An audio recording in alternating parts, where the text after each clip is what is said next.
Hey Polarinos! I know it's been a couple of weeks, I had exams, life happens, yada yada. You've heard it all before. And today I just wanted to have a little chat that I'd love for you guys to continue in the comments about minimalism. Now, minimalism has really come to sort of the forefront of people's lives over the past few weeks more than usual because of that Marie Kondo show coming out.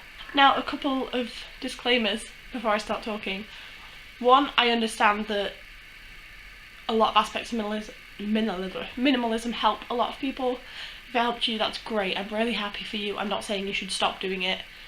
Two, this isn't like calling out Marie Kondo or any of that shit. She seems like a lovely lady. Just don't necessarily think her methods work for everyone. But that doesn't mean that you guys can go be mean to her. What are you doing with your life? Sort it out. First of all, I feel like it is a very performative display of look how good I am being.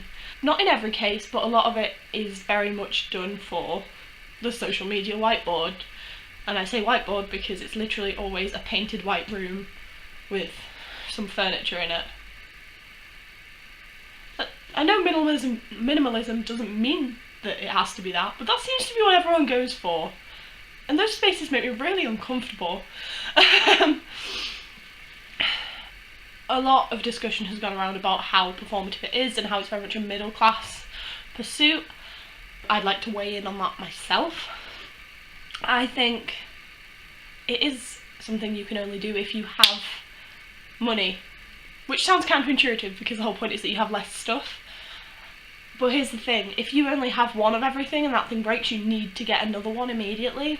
You need money to know you can do that.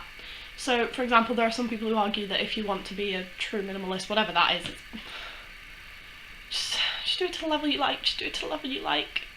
But it turns into this big movement, and people then begin to argue that people aren't doing it extremely enough. And some of the more extreme end would argue that you should not have more than, say, one pen. Now, I don't know about you guys, I don't know about what kind of background you're from. I'm from a very working class background and I've been very skint at various points in my life. If I only had one pen in the house and that pen broke, there have been times when I wouldn't even be able to replace a pen. I'm gonna get comments in it like, a pen is 10p, what are you talking about? Yeah, that... Not everyone can do that, and also not everyone has the time to go out and get it or pay a delivery fee to have it delivered. And the pen is the tiniest example I can give. If, say, there's a frequent example that I see coming up that I think is missing the point, where a lot of people are like, I can't get rid of my books. And it's like, that's great. Your books are a part of you, I understand connecting to an object. Heck, my CD collection's ridiculous. Who even uses CDs anymore? But I love them, and if anyone told me to get rid of them, I'd fight them. But like, libraries exist. I don't think the book issue should be the forefront of the discussion. I'm not saying you should get rid of your books, absolutely. If they're things that you're attached to for personal reasons, or they're things that you go back to and read again, that's brilliant. Also, I have books that I've not read in years that I'm not willing to get rid of because I'm just attached to them. I won them in a competition, or there was something I read a lot as a child and I'm not willing to part with that. And that's fine. I read a really interesting quote from Chelsea Fagan from The Financial Diet. I'm sure most of you have seen their videos, but I'll put a link in the description in case you haven't. And I wrote it down because I don't have a memory. And it was described as, I could get something more interesting, but I have enough money to choose not to. And I think that summarises the issues I have with a lot of branches of minimalism. Now, as I've tried to emphasise throughout this video, minimalism's a huge thing. For some people, it's literally just having a little clear out.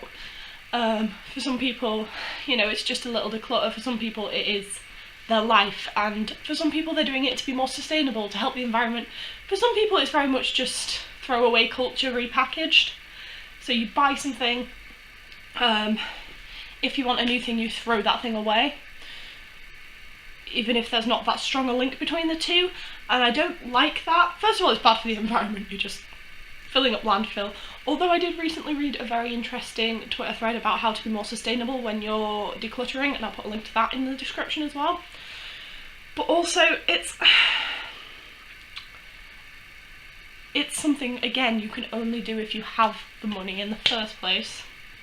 somebody once told me that I should get rid of, because I keep like a memory box, and like I go through it from time to time and get rid of things. I don't let it pile up anymore. I did when I was a teenager. I did a lot when I was a teenager. But if someone ever turned to me and said you should get rid of that because you have the memories, here's my response to that, because I have been told that in the past and that's not entirely true. I have ADHD. My memory is not as functional as a lot of people's. And everyone's like, well, if it's such a fond memory, you won't forget it. There are very few fond memories I can remember without prompting. I need the prompts to be able to look back and go, look at these things I've done, or look at these people I've met. And to get rid of that is essentially to erase my memory of it, because it will not stay there. And I don't want a digital version of a handwritten letter. It just feels so much more impersonal. And I know that nobody is making me do this, nobody is forcing me to, but there is some level of pressure that this is the right way to live, and that again is my fundamental issue with this. It's not that people do it. That's fine. You do you. That's great. But if you think that that is going to solve my problems, if you think that me throwing out things that I can't really afford to replace will cure my mental illness, make me feel better in this space, I think you are assuming my brain works very differently to how it does. And at the end of the day, all of our brains work differently. And we all need to accept that different people are going to need their space to be different. Now, just to reiterate, if minimalism helped you, that is brilliant. I'm not saying you should stop doing it, you should keep doing it if it's good for you. That's great. As long as you're not pressuring other people to do it, that's 100% brilliant. Keep it going. As has been stated before, there is no concept of need in a lot of minimalist spaces. If I may need something in 6 months, I can't bin it. That's like me getting rid of my tools because I use them once a year. But I'll still need them, and I can't afford to just go out and buy a new toolkit every fucking year. Do you realise how much that adds up to? Anyway, these are just spiraled thoughts. If you guys have anything to say about it, let me know in the comments, because I would love to have an actual discussion about this instead of just me talking to myself and going off in various directions. If you enjoyed this, give me a cheeky subscribe and a like. I will try and see you guys next week, and I hope you're having a good one. Bye!